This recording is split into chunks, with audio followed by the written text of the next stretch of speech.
మహేష్ గారు నమస్తే అండి. సార్ ముఖ్యంగా మీరు ఎలా చూస్తారు నాగబాబు ట్వీట్ని, అలాగే దీన్ని అల్లు అర్జున్కి ఉద్దేశించే పెట్టింది అనేది ఒకటైతే సోషల్ మీడియాలో విస్తృతంగా ప్రచారం జరుగుతుంది. మెగా కాంపౌండ్కి అల్లు కాంపౌండ్కి మధ్య గ్యాప్ మరింత పెరిగిందని చెప్పి ఒకరినొకరు సోషల్ మీడియాలో తీవ్రంగా విమర్శించుకుంటున్నారు, ట్రోలింగ్ చేసుకుంటున్నారు. సో ముందుగా నాకు అవకాశం ఇచ్చిన స్వతంత్ర యజమాన్యానికి, అలాగే మీకు, అలాగే ప్యానల్ ఉన్నటువంటి అనలిస్ట్ గారికి, అలాగే మిగతా ఇతర వాళ్ళకు కూడా గుడ్ ఈవినింగ్ తెలుపుకుంటూ, sir first of all Janasena party తరఫున మేమైతే మాత్రం ఈ విషయాన్ని 100% సినిమా, తెలుగోడు సినిమా, ఇంతకుముందు సార్ చెప్పినట్టు తెలుగోడు సినిమా ఖచ్చితంగా ఆడాలా, మంచి క్రేజ్ ఉన్న సినిమా. పార్ట్ 1 కూడా బాగా వెళ్ళింది, అలాగే పుష్ప 2 కూడా మంచి క్రేజ్ ఉంది మార్కెట్ లో. సో డెఫినెట్లీ మంచి హైట్స్ కి వెళ్ళాలా, మంచి కలెక్షన్స్ తీసుకురావాలా అనే విషయమే చెప్తాను తప్ప, నిజం చెప్పాలంటే మేము జనసేన పార్టీ తరఫున కంటే జనసేన పార్టీ కానీ మెగా ఫ్యాన్స్ కానీ మేము కొంచెం బియాండ్ థింక్ చేస్తున్నాం సార్. ఎందుకంటే మీకు ఒక ఎగ్జాంపుల్ చెప్పాలి. వాస్తవానికి ఇప్పుడైతే ఏదో Allu Arjun fans mega fans అని చెప్పి మాట్లాడుతున్నారు, కానీ గతంలో నందమూరి ఫ్యాన్స్ మెగా ఫ్యాన్స్ కంటే పెద్ద వారున్న టీం ఏమి కాదు చెప్పాలంటే. నందమూరి ఫ్యాన్స్ మెగా ఫ్యాన్స్ అంటేనే ఆ కథ వేరు. థియేటర్ల దగ్గర వాళ్ళెంత మేమెంత అనుకుని మాట్లాడిన రోజులు ఉన్నాయి. అట్లాంటి మేమే ఈ రోజు అదే తెలుగుదేశం పార్టీలో నందమూరి వాళ్ళు ఉన్నప్పటికీ కూడా, వాళ్ళ వల్ల ఇబ్బంది పడినప్పటికీ కూడా, మా వల్ల వాళ్ళు సినిమాటిక్ గా మాట్లాడుతున్నప్పటికీ కూడా, అవన్నీ దాటి గత ఎలక్షన్స్ లో మేమందరం కూడా ఈ రాష్ట్రాన్ని కాపాడుకోవాలని బాధ్యతతో కలిసి పనిచేసినటువంటి మైండ్ సెట్ కలిగినటువంటి జనసేన కార్యకర్తలు. మేము ఇక్కడ అభిమానులుగా ఆగిపోవట్లేదు. ఇక్కడ చెప్పాలంటే మీరు అంటున్నట్టు ఇక్కడ ఎవరైతే సోషల్ మీడియాలో మాట్లాడుతున్నారో ఇందాక కరెక్ట్ గా చెప్పారు, సినిమాని ఆడించేది అభిమానులు కాదు. అభిమానులకి ఆ శక్తి ఎప్పుడూ ఉండదు. సో అభిమానులు సినిమా హిట్ అయిన తర్వాత దాన్ని మా సినిమా అని చెప్పుకుంటారు తప్ప, తేడా కొట్టిన తర్వాత ఏ థియేటర్ కాడ అభిమాని ఎక్కడ కనబడ్డు. సో ఆ విషయంలో తీసుకున్నట్టయితే ఇక్కడ 100% సినిమా నాటించేది ప్రజలే కాబట్టి అది అభిమానులు అయితే కాదు. ఇంకా మీరు అన్నట్టు నాగబాబు గారి ట్వీట్ ఏదైతే ఉందో దాన్ని తీసుకునే విధానం పట్టిస్తారు. అది ఎందుకో అది ఈ సమయానికి వేసిన ట్వీట్ కాబట్టి ఆ టైమింగ్ వల్ల చాలా మంది దాని ఇలా కనెక్ట్ అయ్యారా. కానీ మరి టు బి ఫ్రాంక్ చెప్పాలి అంటే పొలిటికల్ గా కూడా మీరు ఆ ట్వీట్ ని మనము ఓన్ చేసుకోవచ్చు. పొలిటికల్ గా కూడా కొంతమంది తప్పులు చేస్తున్నారు, ఇప్పటికన్నా వాళ్ళు తప్పులు సరిదిద్దుకుంటే మంచిది, ఎక్కువ దూరం వెళ్ళిపోతే మనం ఏమీ చేయలేమనే ఉద్దేశాన్ని అక్కడ కూడా తీసుకోవచ్చు. పొలిటికల్ యాంగిల్ లో తీసుకున్నా కానీ ఇక్కడ తప్పేం కాదు. మహేష్ గారు మీరు ఆ ట్వీట్ చదివారా? మీరు ఆ ట్వీట్ ని చదివి వినిపిస్తాను. మీరు తప్పుడు మార్గంలో ఉన్నారని గుర్తిస్తే వెంటనే మీ మార్గాన్ని సరిదిద్దుకోండి. మీరు ఎక్కువగా వేచి ఉన్నారా? మీరు నిజంగా ఉన్న చోటికి తిరిగి రావడం కష్టం. అంటే ఉన్న చోటికి తిరిగి రావడం అంటే పొలిటికల్ గా ఎలా అనిపిస్తుంది సార్? చూడండి, మెగా ఫ్యామిలీ, అల్లు ఫ్యామిలీ వాళ్ళంతా రిలేషన్స్ సార్, వాళ్ళంతా బ్లడ్ రిలేషన్స్. మొన్న పవన్ కళ్యాణ్ గారి మధ్య ఒక మీటింగ్ లో అల్లు అర్జున్ గారి పేరు తీస్తారు సార్. చాలా మంది హీరోల పేరు చెప్తూ అల్లు అర్జున్ పేరు కూడా చెప్తారు. పవన్ కళ్యాణ్ గారు ఈ మధ్య ఒక 2 weeks బ్యాక్ ఒక మీటింగ్ లో చెప్తారు. రెండోది, అల్లు అర్జున్ గారు కూడా ఈ మధ్య కాలంలో ఒక ఆహా షోలో కూడా పవన్ కళ్యాణ్ గారి గురించి ఒక మాట చెప్తారు. సార్ వాళ్ళంతా ఒక ఫ్యామిలీ సార్. అనవసరంగా ఫ్యామిలీల మధ్య దూరిపోయి ఏదో వీళ్ళ మధ్య ప్రాబ్లం మనం సెట్ చేసేయాలా, మనం క్లియర్ చేసేయాలా అనుకోవడమే చాలా పొరపాటు చెప్పాలంటే. రేపు చిరంజీవి గారు సినిమా ఫంక్షన్ కి రేపు గెస్ట్ గా రాకపోతే వచ్చారంటే ఏం చేస్తారు? లేదు పవన్ కళ్యాణ్ గారు రేపు ఏపీలో సినిమాటోగ్రఫీ ఆ పోర్ట్ఫోలియో జనసేన వాళ్ళ దగ్గరే ఉంది. రేపు టికెట్స్ రేటు మామూలుగా తెలంగాణలో ఇచ్చినట్టే ఇక్కడ కూడా ఎలా ఇవ్వాలా ఇస్తే అప్పుడు ఏం చేస్తారు? సో అప్పుడు ఎవరైతే ఈ సోషల్ మీడియా ఫ్యాన్స్ సోషల్ మీడియాలో కొట్టుకున్నారో వీళ్ళందరూ ఎవరైపోతారు చెప్పాలంటే, వీళ్ళందరూ ఎవరైపోతారు. సో ఫ్యామిలీ మధ్య ఉన్న విలువలు, ఫ్యామిలీ మధ్య రిలేషన్స్ అది వాళ్ళ పర్సనల్ అదంతా కూడా. దాన్ని వ్యక్తిగతంగా తీసుకొని ఏదో మనమే మెగా ఫ్యామిలీలో మనమే ఓన్ చేసుకునే అల్లు అర్జున్ ఫ్యామిలీలో మనమే అని కాదు సార్. కాకపోతే ఏంటంటే ఎవరికైనా మెగా ఫ్యామిలీ మీద ఒక సబ్జెక్ట్ వస్తే అది ఒక హాట్ కేక్ లాగా, ఇంకా ఏ ఫ్యామిలీ గురించి మాట్లాడాలంటే పద్ధతి కాదు. అయ్యా మీరు ఒక్క మాట మీరు బాగా చక్కగా మాట్లాడుతున్నారు. జనసేన సైకిల్లో ఎంత చక్కగా మాట్లాడే వాళ్ళు ఈ మధ్య కాలంలో చూశాను. ఓకే, చక్కగా మాట్లాడతారు. ఒక ప్రశ్న, అల్లు అర్జున్ ఆర్మీ అనే దాని మీద కేసు వేశారు, అతను జనసేన మనిషి అని అన్నారు. అది జనసేన మనిషి అని అంటున్నారు, నాకు తెలియదు. అది జనసేన మనిషి అయితే జనసేన అంటే ఏంటంటే పీపుల్స్ ఆర్మీ. జనసేన అంటేనే పీపుల్స్ ఆర్మీ. అంటే ఆర్మీ అని ఇంగ్లీష్ లో అంటే తప్పును, తెలుగులో అంటే కరెక్టా? అది ఆ కేసు పెట్టడం అనేది ఎంత బుద్ధిహీనత అది. సార్ మీరు చాలా సీనియర్ ఎవడో ఒకరు సార్. ఇప్పుడు నేను అదే సార్ చెప్పడము, ఒక సినిమా వాళ్ళ మీద పడినప్పుడు ఏమవుతుందంటే డెఫినెట్ గా ఎప్పుడు లేనంత మైలేజ్ వస్తుంది సార్. ఇదే రాజకీయ నాయకులు ఎంత తిట్టుకున్నా కానీ మైలేజ్ రాదు. అదే సినిమా వాళ్ళకి తిట్టినాం అనుకోండి, ఒక్క రోజులో వాళ్ళు చాలా పెద్ద పెద్ద అందరూ మాట్లాడేస్తారు. అదే రాజకీయ నాయకుల గురించి మాట్లాడుకోండి, ఎవరో పట్టించుకోరు. సో మోర్ ఓవర్ ఈ మెగా ఫ్యామిలీ మీద పడడం అనేది మాత్రం ఏమవుతుంది అంటే ఇంకా అదొక అందరికి కూడా ఒక ఇది లాగా, ఏంటంటే వీళ్ళ టాపిక్ అలాంటి టాపిక్ ఎప్పటి నుంచో కూడా వస్తుంది. ఇదే లాస్ట్ టైము పుష్ప సినిమాకి సంబంధించి ఆ లిరిక్స్ కి సంబంధించినటువంటి కాంట్రవర్సీ కూడా జరిగింది ఒక టైంలో చెప్పాలంటే. ఆ ఊహు అంటావా లిరిక్స్ మీద జరిగింది. అప్పుడు నేను ఇలాగే డిబేట్ చేశాను. లిరిక్స్ అనేది రాసేస్తారు, సెన్సార్కి వెళ్ళిపోయింది, మనకేం సంబంధం అని చెప్పి.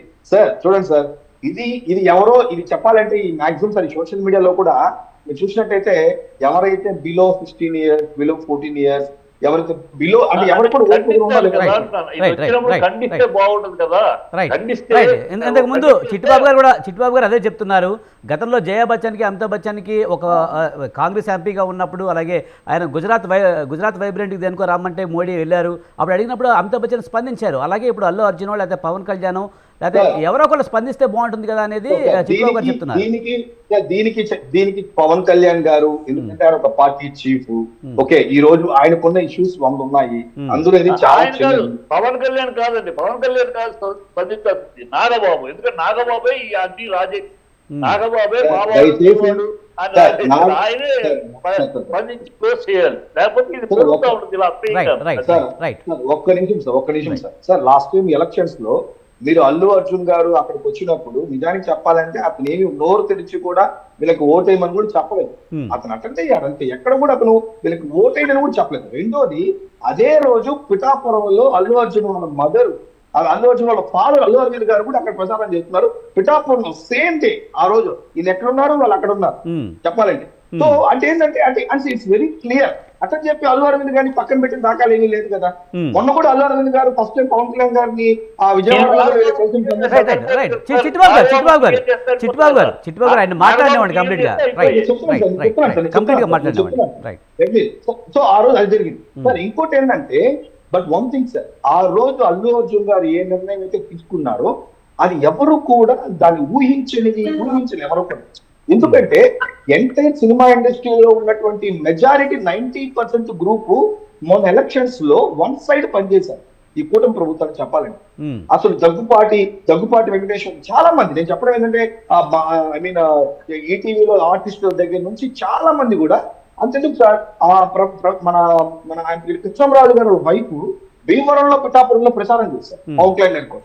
కానీ మహేష్ గారు నిజంగా చెప్పండి, శిల్పా రవిచంద్రకి వైసీపీ అభ్యర్థికి మద్దతు ఇచ్చారు అనేది మీ జనసేన వాళ్ళు ఎవరు ఫీల్ అవ్వలేదా నిజంగా? సార్ ఆ రోజున సిచ్యువేషన్ కి అది ఎవరు కూడా ఎక్స్పెక్ట్ చేయలేదు. ఎందుకంటే నేను ఒక విషయం చెప్తాను. ఎందుకంటే పవన్ కళ్యాణ్ పార్టీ పెట్టి అప్పటికే 10 సంవత్సరాలు అయిపోయింది. ఆ టైంలో చాలా అవమానాలు కూడా ఎదుర్కోవాల్సి వచ్చింది. అప్పుడు పవన్ కళ్యాణ్ కూడా 2 చోట్ల ఓడిపోయాడనే అపవాదం ఉంది, రకరకాల నేను ఫైట్ చేస్తున్నాడు. ఈ టైంలో పవన్ కళ్యాణ్కి మనం సపోర్ట్ ఇవ్వాల్సిన టైంలో ఒక ఫ్యామిలీ మెంబర్గా ఆయన వైసీపీ అభ్యర్థికి మద్దతు ఇస్తున్నాడు ఇండైరెక్ట్గా. మీరు చెప్తున్నాడు ఒక్క మాట కూడా మాట్లాడి ఉండకపోవచ్చు, కానీ అది మద్దతు ఇచ్చినట్టే సార్. ఇదే అల్లు అర్జున్ గారు 2019 ఎలక్షన్స్ లో నేరుగా వచ్చి పాలకొల్లో పవన్ కళ్యాణ్ గారు పక్క నిలబడుకుంటారు. ఇదే అల్లు అర్జున్ గారు ఆ రోజు నిలబడుకుంటారు. ఆ రోజు కూడా పవన్ కళ్యాణ్ అల్లు అర్జున్ గారిని రమ్మని చెప్పలేదు, బట్ ఆ రోజు వచ్చి ఆయన నిలబడుకుంటాడు. జస్ట్ నిలబడుకుంటాడు అంతే, అక్కడి నుంచి నిలబడుకుంటాడు పాలకొల్లు. సో ఆ రోజు ఆయన చేశారు. ఈ రోజు ఇలా చేస్తారు. ఇంకోటి సార్, అల్లు అర్జున్ నేను అల్లు అర్జున్ గారిని వెనకేస్తున్నాను కాదు సార్, అది ఇంత ముందు వాళ్ళ యొక్క ఓన్, అది వాళ్ళ యొక్క డెసిషన్. ఈ రోజు ఎవరికైనా స్వతంత్రం ఉంటుంది సార్. ఇప్పుడు పొత్తు ఎందుకు పెట్టుకున్నారండి, నాకు ఇష్టం లేదు, మీరు పొత్తు పెట్టుకోకపోతే నేను ప్రచారం చేస్తానని చెప్పి చాలా మంది. సరే మహేష్ గారు నేను ఒకటి అడుగుతాను. మీరు నిజంగా ఈ అల్లు అర్జున్ మీద కూటమి ప్రభుత్వానికి అన్న కోపం లేదంటారా నిజంగానే? సార్ అల్లు అర్జున్ అంటే రీసెంట్గా ఇప్పుడు యాక్చువల్గా టీడీపీ ఎంపీ శబరి ఒక ట్వీట్ చేశారు. ఆ ట్వీట్ కూడా మీకు తెలిసే ఉంటుంది. అందుకే సార్ ఇమ్మీడియట్ గా కాదండి, యాంకర్ గారు చెప్పండి. ఇట్లా ఎట్లా ఉందంటే యాంకర్ గారు, ఆ. అసలు మీరు ఈ అగ్నిని ఆరనిచ్చట్లేరు. మీరే లేదా కోపం లేదా గొడవ అలా లేదా? కాదు, చిట్టిబాబు గారు. మీరు దాన్ని ఆరిపోవడానికి తీసుకుంటున్నారు. ఏం కాదు, ఉన్నదే మాట్లాడుతున్నా, ఉన్నదే మాట్లాడుతున్నా. మీరు Actually- ఈ అగ్ని ఇంకా కంటిన్యూ అవ్వాలంటే లేదు లేదు, మీరు ఎప్పుడు మీరు ఎప్పుడు అలా సరదా జోకులు వేస్తూ ఉంటారు కానీ చిట్టిబాబు గారు.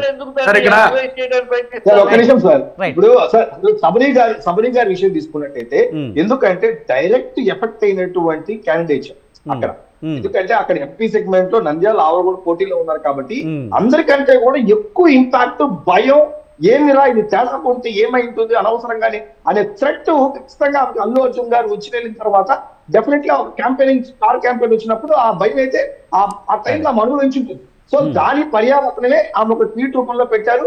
ఇమీడియట్ గా కూడా పార్టీ కూడా ఐ మీన్ ఆమెకు వచ్చినటువంటి సర్కిల్స్ లో, ఆమెకు వచ్చినటువంటి లైన్స్ లో ఎవరో చెప్పడం ద్వారా ఆమె ఇమీడియట్ చిరంజీవి గారు మందలించి తీసేసాడు ఆయన.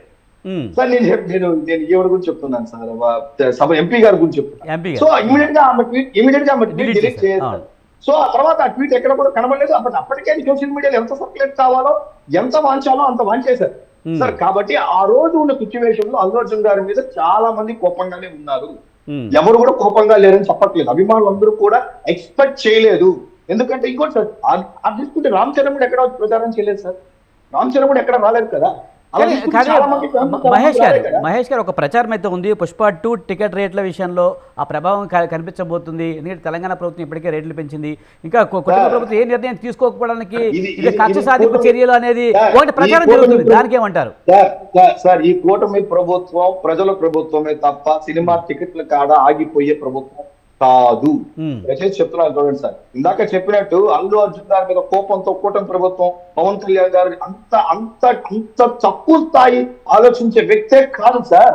అంత తక్కువ స్థాయి ఆలోచించేటట్టుగా ఉంటే ఈ రోజు ఈ పొత్తు, ఈ రోజు డిప్యూటీ సీఎం ఆయన ఒక రేషన్ కోసం వెళ్ళి నేషన్ సెక్యూరిటీ కోసం గురించి మాట్లాడడం స్టార్ట్ చేశారు కాకినాడ తీసుకుంటే.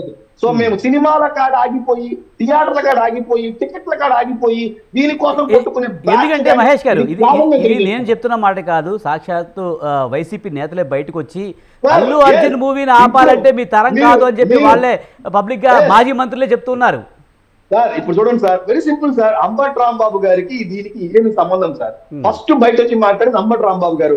ఎంజాయ్మెంట్, ఎందుకంటే మెగా ఫ్యామిలీలో పవన్ కళ్యాణ్ గారి మీద వ్యతిరేకత్వం, చిరంజీవి గారి వ్యతిరేకంగానూ అల్లు అర్జున్ బయట వస్తున్నాడు, మనమంతా సపోర్ట్ చేయాలి. ఈ రోజు మేము కూడా అనొచ్చు సార్, మీరు ఈ ప్రాణం వైఎస్ఆర్సీపీ తీసుకొచ్చుకుంటే ఎవరైనా పెట్టుంటే వాళ్ళ యొక్క ప్రేమ చూసిండొచ్చు. మనం అల్లు అర్జున్ మీద, సినిమా మీద వాళ్ళ ప్రేమను మనం చూసిండొచ్చు. మీరు ఎవరిని తీసుకురాలేదు చెప్పాలంటే, మాకు తీసుకొచ్చింటే ఇంకా బాగుండేది. ప్రతి చోట ఈ రోజు వాళ్ళే బ్రాండ్ అంబాసిడర్స్. ఈ యొక్క పుష్ప 2 సినిమాకి బ్రాండ్ అంబాసిడర్స్ ఎవరు అంటే వైఎస్ఆర్సీపీ వాళ్ళ బ్రాండ్ అంబాసిడర్స్. దానికి కారణం ఏంటి? కేవలం ఇదే సార్. కానీ చూడండి, ఇది ఒక బిజినెస్ సార్. ఇది at the ultimate at the end it is a business. ఆర్సీబీకి, చెన్నై సూపర్ కింగ్స్ కి, విరాట్ కోహ్లీకి, ధోనికి పడుతుంది కానీ ఫ్యాన్స్ కి పడదు. వాళ్ళిద్దరు మ్యాచ్లు ఎప్పుడు జరిగినా కానీ ఎప్పుడు కానీ అంత టికెట్ సేల్ అవుతుంది.